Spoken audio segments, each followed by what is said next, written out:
When annotating evidence, you're supposed to fulfill these requirements. Start by giving your evidence a title, whether you name it as evidence 1 or evidence A or annexure A, it's okay. Make sure that the naming method is consistent throughout that CPD that you're going to use. After this, you're supposed to explain what that piece of evidence shows.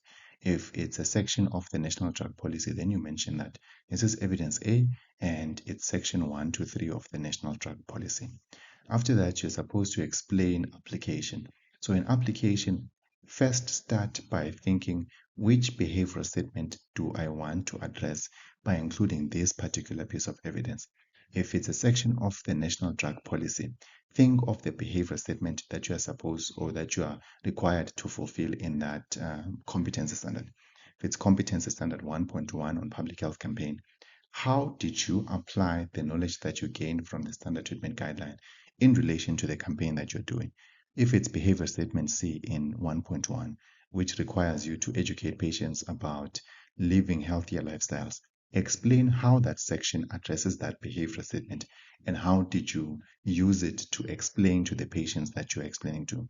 Maybe it's the Pharmacy Act and you want to show how you use the Pharmacy Act particular section in dispensing medication or receiving medication. Show the exact part of that excerpt that you included and then link it to the behavioral statement that you're trying to address. If the evidence that you are including links to more than one behavioral statement, then explain how each behavioral statement is addressed in that piece of evidence that you're including. Maybe the evidence addresses behavior statement A, B, C.